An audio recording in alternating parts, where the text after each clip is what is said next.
ہماری مدد کیوں نہیں ہو رہی؟ اس پر میں ایک ہلاکو خاں کا واقعہ سنا کے اس کے بعد پھر میری بات ختم۔ علاؤ الدین خوارزم مسلمانوں کا بہت بڑا سپہ سالار ہے۔ وہ لاکھوں کا لشکر لے کر ہلاکو خاں کے مقابلے میں چلا گیا۔ جب عین جنگ کا وقت ہوا، لڑائی کا وقت جب قریب ہوا، دونوں جماعتیں آپس میں آمنے سامنے ہوئیں، ہلاکو خاں کی فوج اور علاؤ الدین خوارزم جو مسلمانوں کا بہت بڑا سپہ سالار ہے اس کی فوج جب بالکل آمنے سامنے بالکل قریب ہو گئی نا، اب لڑائی کا وقت بالکل قریب ہوا، علاؤ الدین خوارزم نے اپنی فوج کو واپس بھیج دیا اور خود بھی واپس چلا گیا اور کہہ دیا کہ میں نے یہ جنگ نہیں لڑنی۔ لوگوں نے کہا جناب وہ بغداد کی اینٹ سے اینٹ بجانے آیا ہے اور آپ نے ہمیں واپس بھیج دیا۔ آپ نے فرمایا میں ہلاکو خاں کی فوج کا مقابلہ میں نہیں کر سکتا۔ لوگوں نے کہا کیوں نہیں کر سکتے؟ آپ نے فرمایا جو میں نے سنا اور جو میں نے دیکھا وہ آپ نے نہیں دیکھا۔ آئیے سنیے کہ ہماری مدد کیوں نہیں ہو رہی۔ علاؤ الدین خوارزم نے کہا جو میں نے دیکھا میں نے سنا وہ تم نے نہیں سنا۔ انہوں نے کہا تم نے کیا سنا کیا دیکھا؟ آپ نے فرمایا جب آمنے سامنے ہم ہوئے تو میں نے ہلاکو خاں کی فوج کے سروں کے اوپر دیکھا اولیاء کی روحیں اور اللہ تعالیٰ کی رحمت کے فرشتے سایہ کر کے یہ دعا مانگ رہے ہیں ایھا الکفروا اقتلوا الفجر، اے بدکار کافروں ان بدبخت مسلمانوں کو خوب مارو۔ اور جب اللہ کی مدد ہی ہمارے ساتھ نہیں ہے تو ہم اس کا مقابلہ کیسے کر سکتے ہیں؟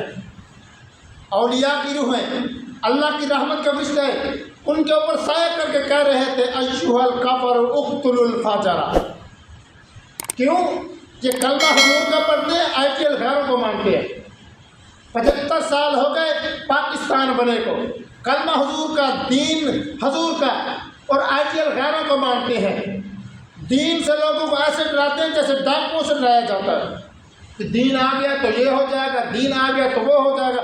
اور بھائی جب تم دین کا سہارا نہیں لو گے تو اللہ کی مدد نہیں آئے گی۔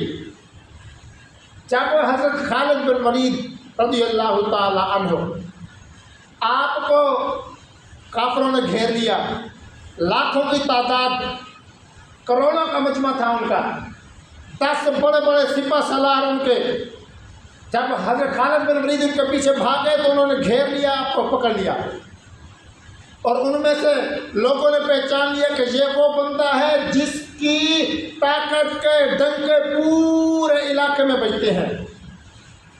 اگر ہم اس بندے کو مارتے ہیں تو ہم ساری طاقتیں واپس، سارا مال واپس لے سکتے ہیں۔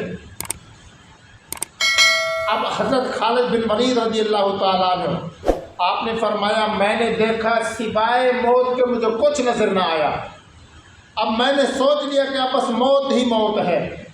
خالد بن ولید رضی اللہ تعالیٰ عنہ فرماتے ہیں میں اپنے گھوڑوں سے نیچے اتر آیا، جب میں نے گھوڑے سے نیچے اترا تو میں نے دیکھا ان کے جو سپہ سالار تھے وہ ہاتھیوں سے بھی بڑے تھے، اتنے بڑے قد والے نوجوان، کھاتے پیتے ہٹے گٹے۔ فرماتے ہیں میں سوچ لیا کہ آج میری موت کا دن ہے۔ تھوڑی دیر گزری، میرے پیچھے حضرت مثنیٰ آ رہے ہیں، حضرت شرحبیل آ رہے ہیں، بڑے بڑے جرنیل صحابہ آ رہے ہیں۔ جب کافروں نے دیکھا، کافروں میں تھر تھلی مچ گئی، وہ کہنے لگے یہ کیا ہو گیا؟ تمام صحابہ نے کافروں کو بھگا دیا۔ حضرت خالد بن ولید رضی اللہ تعالی عنہ آپ فرماتے ہیں میں نے ان صحابہ سے پوچھا اور میں تو ادھر تک، تمہیں کیسے پتہ چلا کہ مجھے انہوں نے پکڑ لیا ہے؟ انہوں نے کہا جناب کمال کی بات کرتے ہو، جب ہم وہاں بیٹھے تھے تو اللہ تعالیٰ کی رحمت کے فرشتے ہوا میں جا رہے تھے اور ہمیں کہنے لگے اوے اللہ کے نبی کے صحابہ تم یہاں بیٹھے ہو، خالد کو انہوں نے وہاں گھیرا ہوا ہے۔ اور جب اللہ کی مدد آتی ہے تو ہوا میں چلتے ہوئے فرشتے بھی بتا دیتے ہیں کہ اس کو اللہ کی مدد کی ضرورت ہے۔ آج لوگ گھروں میں بیٹھ کے کہتے ہیں دین آ گیا تو کیا ہوگا، دین آ گیا تو یہ ہو جائے گا، وہ ہو جائے گا۔ میں کہتا ہوں خدا کی قسم دین آ گیا تو ہم سب مسلمانوں کو جینے کا سلیقہ آ جائے گا، ہمارے پاس پوری دنیا کی طاقت آ جائے گا۔